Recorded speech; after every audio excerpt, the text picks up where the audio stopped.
Hello, my name is Christina Austin-Tse, and today I'll be providing a high-level overview of genome analysis. So to quickly review what I'll be talking about today, I'll start with a brief introduction to next-generation sequencing and specifically how it's applied to genome sequencing, and then we'll get into the details of genomic analysis strategies, including several key steps like data annotation, data filtration, and what to do once you have a candidate that you might consider for reporting or further follow-up. And then at the end, we'll touch on some limitations of genome sequencing that are important to understand in your work. At a very high level, next-generation sequencing begins by breaking the DNA into small fragments. The sequence of these fragments can be read on machines such as the Illumina one shown here, which output a large number of short sequences known as reads. The next step is to bioinformatically align these short reads to a reference genome. And once you have those alignments, as you can see on the right, you can start to see where your patient differs from the most common sequence at any given position in the genome, the example here being an A to G change in the highlighted region.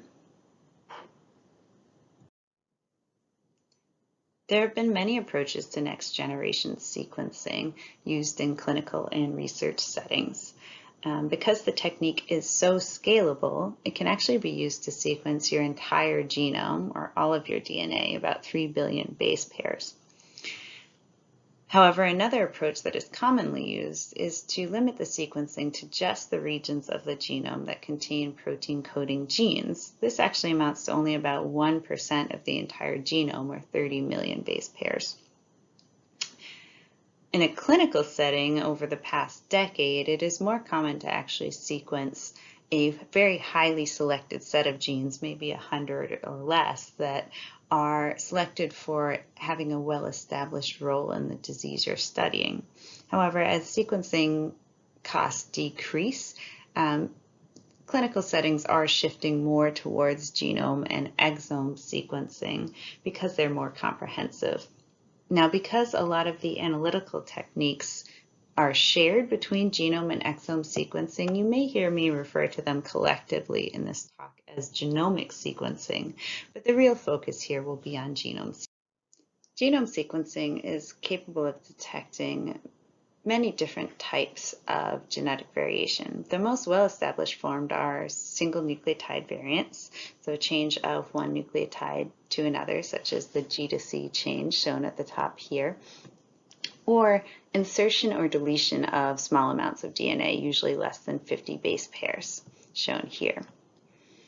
Now, there are other forms of genetic variation that are known to cause disease and can also be detected, though they're a little bit trickier. They often require some specialized algorithms. These might include short tandem repeats or repeat expansions, copy number variants, so deletion or duplication of larger amounts of DNA, maybe an exon, several exons, or whole genes or multiple genes.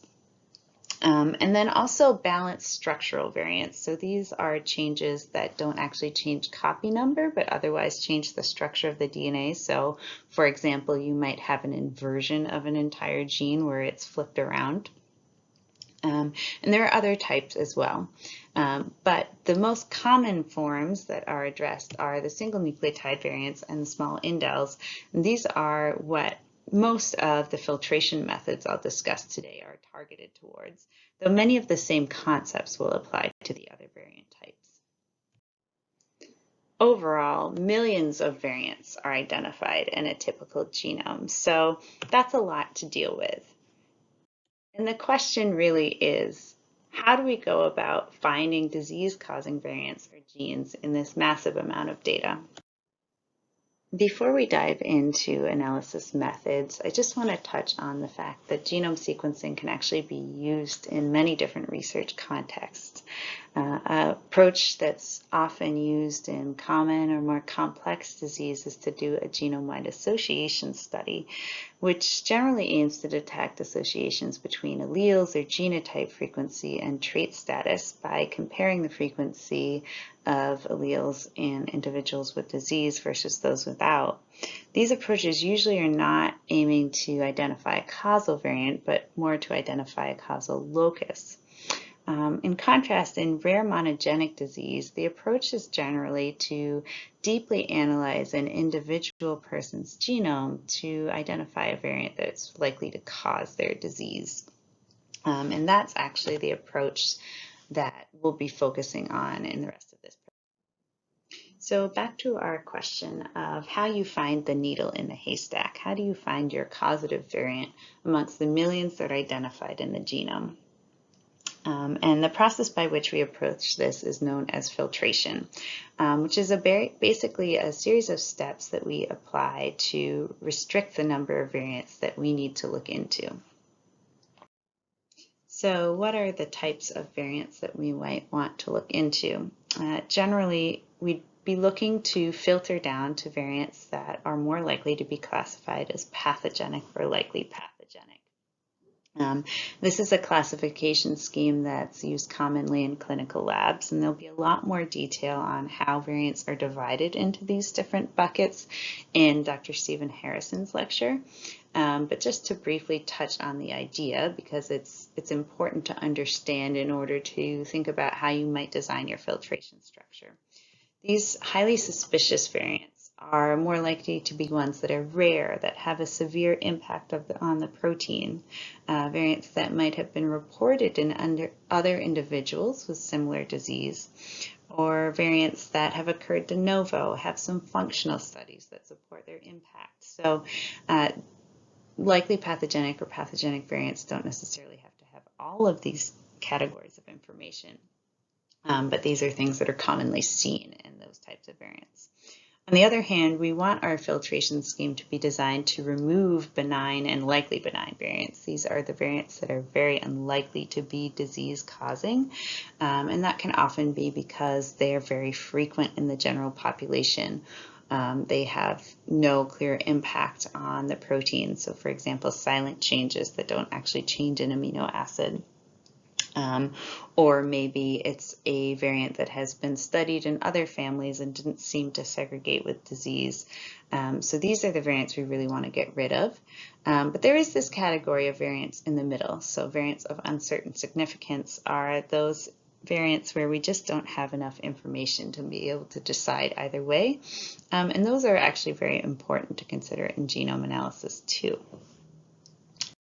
So in order to be able to filter the large number of variants identified by genome down to those that are more likely to be pathogenic or likely pathogenic, you actually need some information about each of the variants that are identified. So a very important bioinformatic step after the variants are called is to annotate the variant or to attach information to each of them. There are a number of different annotations you can apply to your data, but I will in this talk highlight a few of the very critical ones, which are shown in the boxes here. And we'll go through each of these with some examples of what I mean by them and how they might be used in filtrations in subsequent slides. So to go through these annotations and filtration strategies based on them, I thought it might be more interesting to think about it in the context of a case. So this is actually a case that I worked on previously. It was an 18-year-old male who had aplastic anemia and recurrent ulcers in his mouth. Notably, his father and grandmother, as well as 2 siblings, also had these recurrent ulcers. And this was actually an exome case, though many of the same techniques would have been applied if it was a genome case. So what we got out of the sequencer was 67,000 variants. So clearly this is too much for me to go through one by one to find the variant that might cause disease. So how do we go about narrowing that down? The first approach you might take would be to look at variant quality metrics. So the main concept here is that not all variants that are actually called in your bioinformatics pipeline are in fact real variants. So the screenshot I'm showing here is actual sequencing data, and all of these colored lines represent variant calls. Now, variants that seem to show up in 50% or more of reads are often real, but you can see a number of different variants. I'll highlight a few here. So for example, this one and this one that are called in the data set, they're only present in 1 or 2 reads. These really don't look real, and I don't want to waste my time analyzing these things that are most likely technical artifacts. So there are a number of different quality metric annotations that can be applied to the data to try and get rid of those technical artifacts. Examples would be the allele balance. So as we just talked about on the last slide, what fraction of the sequence fragments contain the variant? So 50%, or they're around 50% is what you would commonly see for a heterozygous change. And when it's much, much below that, so less than 20%, it's more likely to be a spurious call. Mapping quality is another metric that's commonly used, and it's really a measure of whether or not the sequence fragments that contain the variant line up unambiguously to the reference sequence. Those that don't line up unambiguously are often going to have a lot of variants in them, and that's just because the read is not mapped to the right location. Another metric would be base quality. This is the likelihood that the sequencer actually made a correct call at that position. Or depth of coverage. How much sequencing information do we actually have at this position? So this is an important concept in genome sequencing, so I just want to devote a little more attention to it here. Coverage is the number of reads you have at any one position. So for example, if you're looking at the highlighted position here, the coverage would be a count of how many reads are lining up there.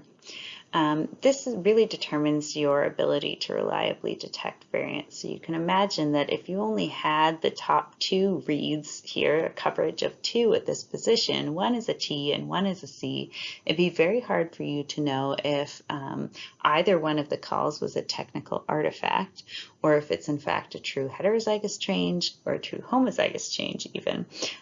So coverage is really important in considering how accurate a variant call is. And the concept is especially important in genome sequencing because there are a finite number of reads that are produced by a sequencer. And so as you increase the breadth of DNA, or the more DNA that you're sequencing, you will necessarily sacrifice some of the coverage. Now, genome coverage is generally fairly reliable these days, but it is important to consider that some regions of the genome may not be as well covered as others, and so variant calling may be inaccurate or impossible in certain regions of the genome. So returning to our case example here, we started with 67,000 variants. We decided to apply some variant quality metrics to identify just the highest quality calls in that data set, and that got us down to 47,000 calls. So we removed 20,000 variants that were likely artifacts, but we still have way too many to go through manually. So what might we do next? Another common approach is to filter variants based on their population frequency. So the problem we're trying to address here is that we all carry a lot of variants that are too common in the general population to be disease-causing. So what we would do to address this would be to filter the data based on what we know about the frequency of the variant in the general population. And the resource that we use to understand frequency in the general population most commonly is gnomAD. I'm not going to dedicate additional time to discussing gnomAD and how to use it in this talk because there's another session by Dr. O'Donnell Luria that will go into much more detail about this. But the general approach we'd use is to set a population frequency cutoff. And what I mean by that is that you would decide on a frequency above which you would assume all variants are most likely to be benign and not something you want to look at in your analysis. So how would you decide what that frequency cutoff would be? It really depends on the disease you're looking at, And you have to consider a number of factors. For example, how common is the disease in the general population? If it's a more common disease, you would tolerate slightly higher allele frequencies. What is its inheritance pattern? So for dominant diseases in which anyone who carries a pathogenic variant is likely to develop symptoms of the disease, you generally tolerate lower allele frequencies than you would for a recessive disease in which a person who has a single pathogenic variant is not going to be affected, is merely a carrier. Does everyone with a pathogenic variant, especially in dominant diseases, actually develop a phenotype? So this is the concept of penetrance. For diseases that are known to have reduced penetrance, you might tolerate a slightly higher allele frequency in the general population. And you also have to think about, once you've considered the frequency of the disease in the population, how many different genes and variants actually cause that disease. And so despite all of the complexities of these different factors that have to be considered, a very common cutoff that's applied in Mendelian disease is 1%. For a frequency cutoff in filtrations. This is actually an extremely permissive cutoff. And so when you know a little bit more about your disease, you may actually be able to remove a lot more benign variants. So an example is shown at the bottom here of the frequency cutoffs that have been defined by the ClinGen cardiomyopathy expert panel. And because a lot is known about this disease area and the genes that cause it, they're actually able to confidently say that above a 0.1% minor allele frequency, most variation is benign. So you could actually really restrict allele frequency a lot further, even down to 0.02% if you were doing a filtration in that disease. So returning once again to our case example, we had 47,000 high-quality variant calls after our quality metric filtration. And let's say we applied a population frequency cutoff of 1%. That would actually narrow our scope of variants for analysis down to 7,000. So this is a big difference, but still just way too many variants to look at. And so where do we go from that point? This is where you can actually really start to customize your filtration based on what you're looking for. I like to think of it as a bit of a choose your own adventure, where you can take many different approaches. And so I've bucketed the most common approaches into 3 different categories here: genotype-centric, phenotype-centric, and inheritance-centric. So I think a lot of people naturally gravitate to the phenotype-centric approach. So let's focus on that first. This is the approach by which you'd really want to ask to look at all variants in a defined list of genes that you know to be relevant to your patient's phenotype, or that are maybe candidate genes that you think might be relevant to your patient's. So the next question that follows this approach would be, how do I know which genes to look at? How do I know what are the appropriate, even established or candidate genes? And so the approach I take here is actually to build a gene list, integrating information from multiple different databases. So you can look up information in variant databases like ClinVar, which we'll discuss a little more later in this lecture and in other lectures in this series. You can look into gene disease reference materials like Gene Reviews or Genetics Home Reference, which might have pages on the disease of your interest and list of genes that are known to be involved. Other resources that we commonly use include Genomic England's panel apps, which is a crowdsourced approach to generating gene lists. The Genetic Testing Registry, where you can see clinical labs offering tests for your disease and which genes they include. And then the gold standard of PubMed, of searching the literature for anything that is known about your disease and the genes that cause it. The really important point here is that there isn't really a great single comprehensive source to look up a gene list. So if you really want to make a comprehensive gene list, you usually do have to do a bit of manual work searching through several different resources. And if you're questioning how you really decide if genes are definitively or clearly associated with your disease of interest. Just wanted to point out that there's another lecture in this series addressing that topic. So let's talk through some other approaches you could take to your analysis. You might want to consider an inheritance-centric approach. In this method, you would filter variants based on the predicted inheritance pattern of the disease within the family. So for example, for a sporadic disease, you might consider looking for de novo variants that are identified in the proband but absent from both parents. This approach does require that you have a trio or sequencing data on both parents, but it is extremely powerful. A single affected family member could also be indicative of recessive disease, so it's a good approach to also screen sporadic cases for any genes that contain rare homozygous variants or multiple rare heterozygous variants. Although this filtration is also more powerful if you have data from the parents, it can be used or done for singleton genomes as well.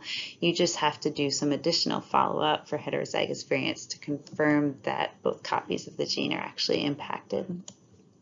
Finally, when there are multiple affected members of a family with the same disease, you might instead suspect a dominant inheritance pattern as shown on the right. Filtrations for variants that cause dominant disease is most powerful, again, when you have sequence data on multiple affected family members, primarily so that you can narrow your results down to the variants that are shared amongst those affected family members. In a dominant model, you could also consider excluding any variants that are known to be present in unaffected family members that you have sequenced for. But you have to be a little careful with that approach, given that diseases actually can present differently in different members of the same family. It may just be that that person has unrecognized disease, or if they're very young, they may not have developed symptoms yet. And lastly, let's touch upon variant-centric filtration. So this is also sometimes referred to as genotype-centric filtration, and the main idea here is to identify any variants within the genome that are likely to be classified as pathogenic or likely pathogenic, regardless of the disease they're associated with or their inheritance pattern. So this is an unbiased approach to genome analysis because you're really just asking to evaluate all highly suspicious variants within the genome to see if you can find possible connections to the patient phenotype. There are two main categories of variants that we commonly consider highly suspicious, the first of which are variants that are predicted to lead to loss of function or truncation of a protein. And these include nonsense variants in which an amino acid is changed to a stop codon, frameshift variants, which are insertions or deletions of any number of bases that's not a multiple of 3, which disrupts the triplet code and changes the protein sequence, eventually leading to a stop codon. And splice variants, which impact RNA processing step known as splicing, leading to the retention of introns or loss of exons, which also often result in frameshift. It's important to note that not all truncating variants can be automatically assumed to be pathogenic. There are, in fact, many genes for which loss of function does not play a known role in human disease. But this is still a good approach to quickly identify variants that you may want to consider as candidates. Of note, there are also other variant types that can lead to loss of function, such as variants resulting in loss of a start site, silent variants that disrupt splicing, or missense variants in critical protein domains, and non-coding variants that impact expression. So if you don't find any clear candidates after screening kind of the high-level truncating variants, you may want to consider expanding your search to these other variant types.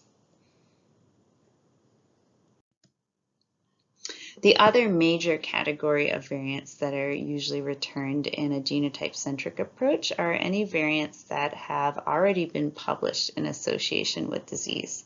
Now, it's very easy to say that you just want to look at all variants that have been previously published, but the problem is that that data is often not very structured. It's hard to find and hard to annotate your variants with that kind of information. But fortunately, there are a number of variant databases that are really useful for this purpose, including public or freely available databases like LOVD and ClinVar, as well as a number of subscription-based ones. So this approach would generally include returning any variants that are found within these databases or found within these databases and classified as pathogenic or likely pathogenic depending on your filtration goals. And it's also important to note that if you have a large set of sequencing data already, you may consider using your own internal database to return any variants that you already know to be disease-causing within your data set.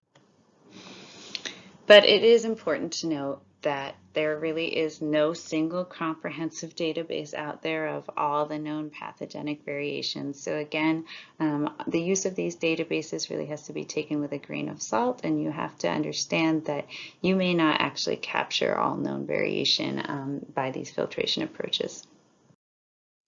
So I mentioned that ClinVar is a database that can be used for these types of filtrations, and I just wanted to spend a little bit longer on it because it is a really useful database for genome filtration. I'm not going to spend too long because there is actually a whole other lecture on the use of ClinVar within this series. But just briefly, ClinVar is an aggregation of user-submitted variant classifications, and the submitters to ClinVar include clinical labs that are doing genetic testing, research labs, and ClinGen expert panels, so panels of experts that have actually taken the time to go through and classify, curate variants. And so what you see on the display here is that there's an overall interpretation of the variant at the top. This may be conflicting when different submitters have submitted different classifications. But what is commonly done, looking through the data on a single variant here, you might see that it's pathogenic by one lab, uncertain by another, likely benign by another.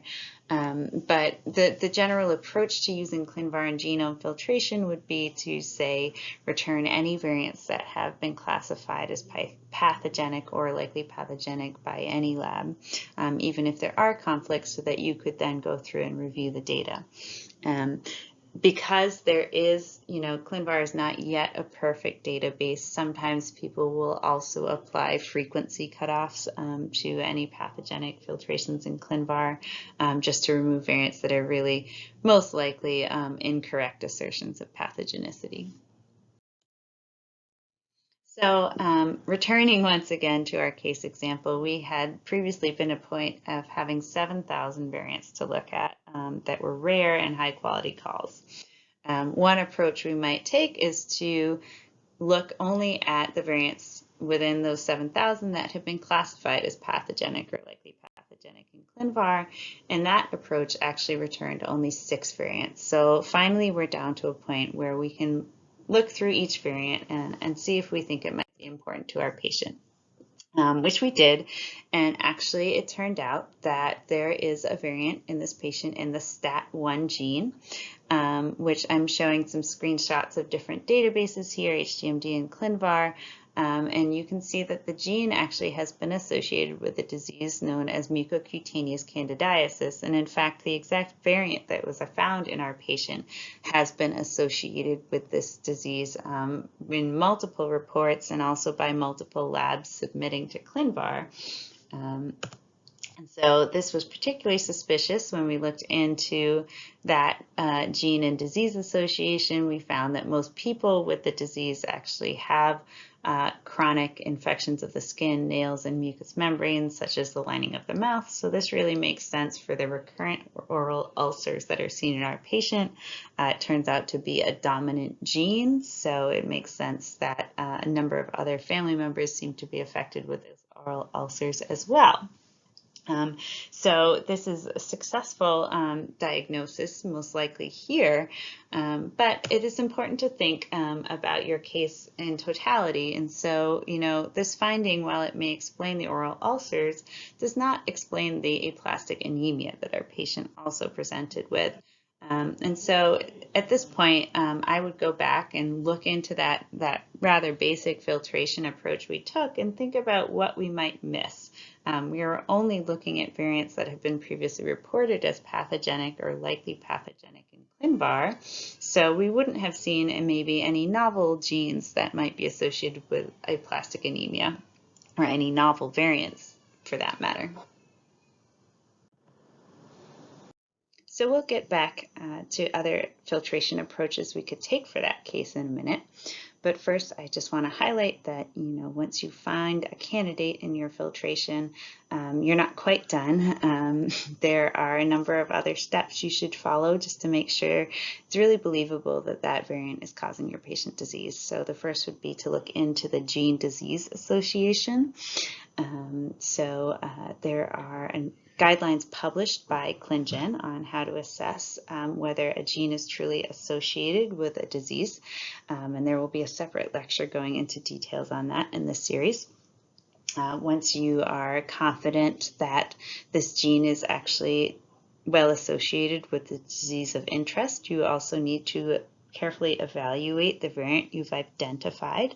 You can't trust that it's pathogenic just because someone else said so in ClinVar. It's important to look into the data. And there are also great guidelines for how to assess variant pathogenicity, which will be covered again in another lecture in this course. And finally, in some cases, you may consider doing variant confirmation by an orthogonal technology. So next generation sequencing is actually pretty good, as I mentioned previously, at detecting single nucleotide variants and small indels. But for some variant types, and even for SNVs and indels in certain genomic regions, it may be necessary to use a different technology to confirm that the variant call is in fact real. All right, so now let's talk in a little more detail about some filtration schemes that you could apply to cases. For most cases, it is a good idea to look for the low-hanging fruit or for well-established causes of disease that could explain your patient's phenotype. The approach I recommend for this kind of filtration is a two-tiered approach where you take both a genotype-centric and a phenotype-centric approach.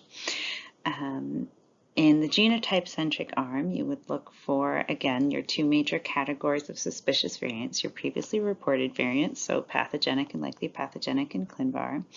And to ClinVar, as I had mentioned on a previous slide, I would apply a population frequency cutoff, a very permissive one of 5%, again, just to rule out some very clearly spurious associations.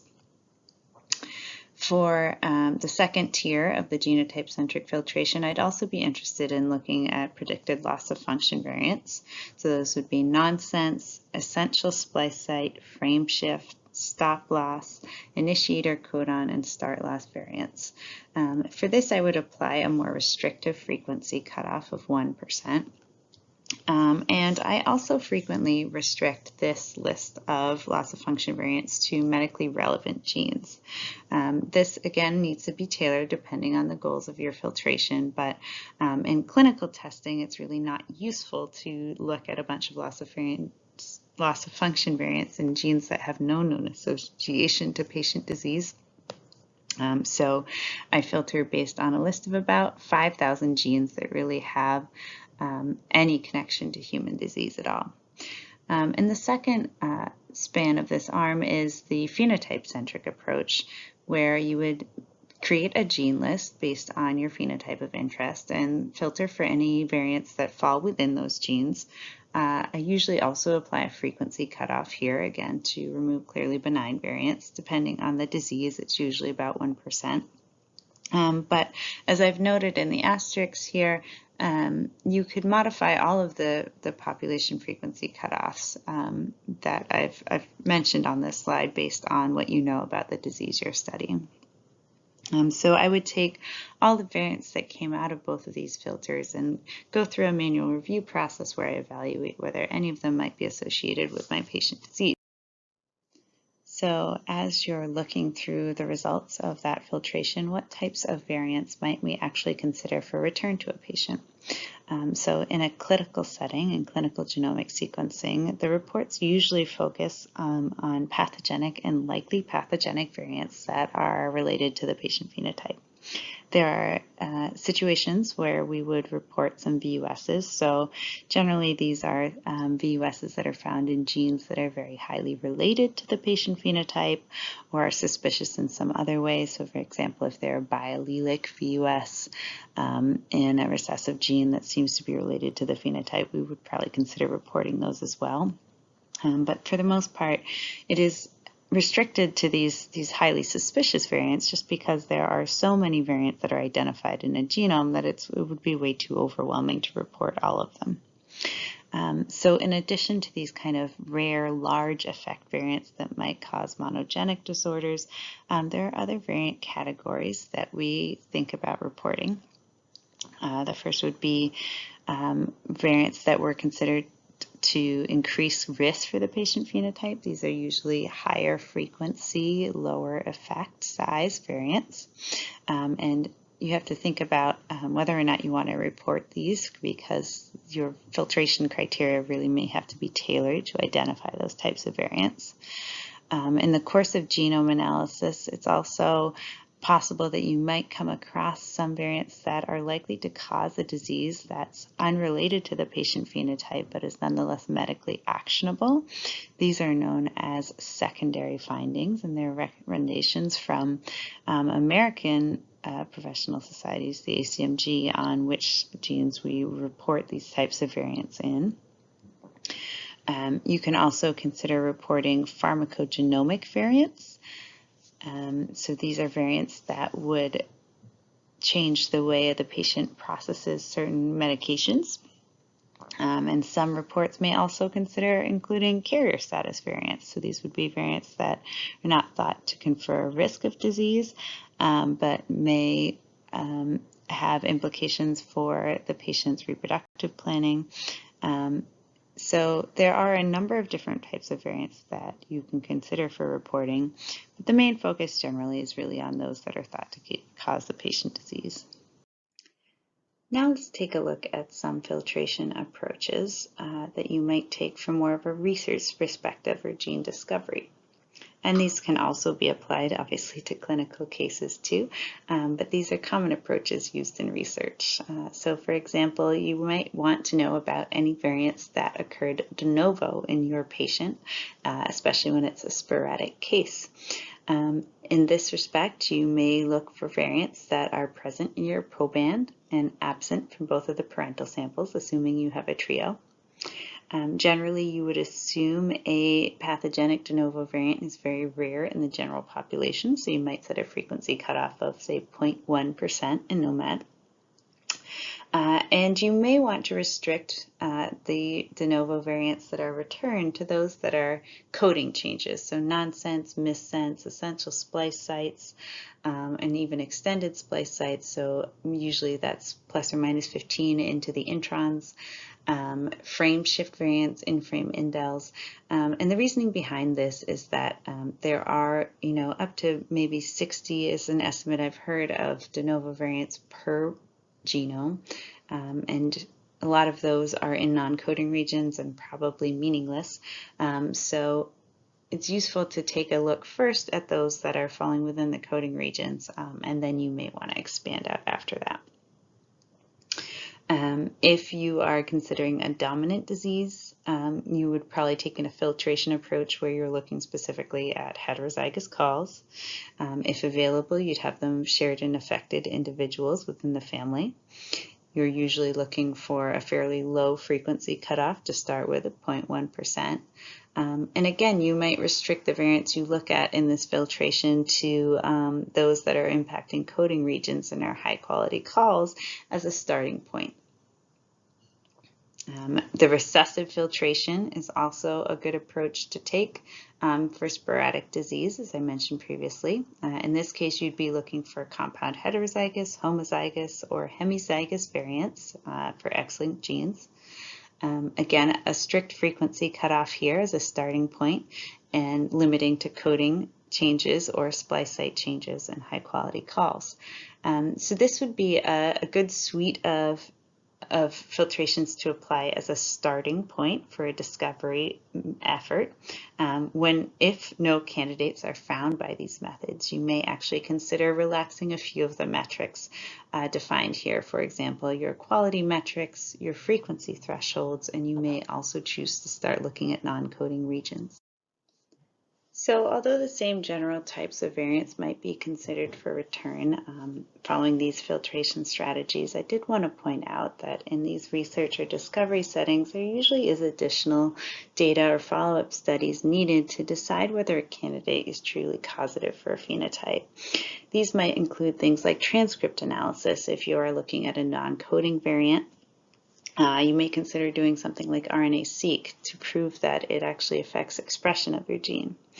It may include functional studies for any type of variant to determine whether it actually impacts protein function. A very important step often in gene discovery methods is to identify additional patients who have variants in the same gene and determine whether they have similar phenotypes to your patient. One excellent resource for this is Matchmaker Exchange, the website of which I've shown there, which is a resource in which you can submit variants that you have seen, as well as your patient's phenotype, and it will automatically find other patients that have been submitted with variants in that gene and connect you to those researchers or clinicians so that you can determine whether you may have a consistent phenotype and engage in any collaborations downstream from that. Additionally, you may consider extra clinical follow-up based on a variant identified in your patient to determine if they have phenotypes that are already known to be associated with that gene that you may not have previously recognized. So we've covered a lot of information up to this point in this presentation, and I just wanted to finish with a quick word of warning on some limitations of genome sequencing, because it is an extremely powerful method, but it is not the end-all and be-all of genetics. And so it's important to remember that not all variants are actually detectable by genome sequencing. More and more variant types are, but certainly highly homologous regions and some of the more challenging variant types like repeat expansions and structural variants may be missed depending on the pipeline that you're using. Also, although genome sequencing can detect variants in non-coding regions, those are very difficult to interpret, and they may lead you down a path of having to do a number of other supplementary assays like RNA-seq to really investigate whether any non-coding variants you find are in fact disease-causing. And then finally, a warning that the success of filtration methods really depends on our current understanding of genes, variants, and pathways. So you've seen that many of the annotations and filtrations we use depend on things like information in variant databases, which is constantly being updated. So when you have unsolved cases in your cohort and your analyses, you may actually consider periodically reinterpreting those cases as new information that comes out over time in public databases and in PubMed and other places may actually lead to diagnoses that you weren't capable of detecting in the past. And so finally, some take-home messages from this session. Genome sequencing produces a lot of data, and bioinformatic data processing and specialized filtration really are essential to our ability to process this data and to analyze and get meaningful information out of it.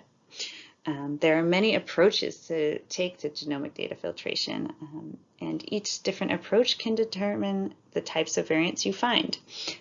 So it is important to consider what you're looking for and the types of diseases you're working with as you design your filtration approach, and to carefully consider what types of variants you may capture and what types of variants you may miss by each different approach.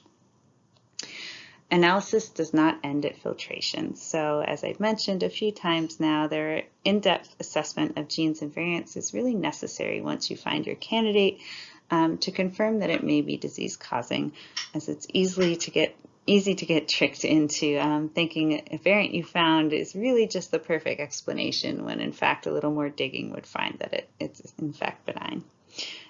So just consider that you may need to do follow-up studies to really prove your candidate, and good luck.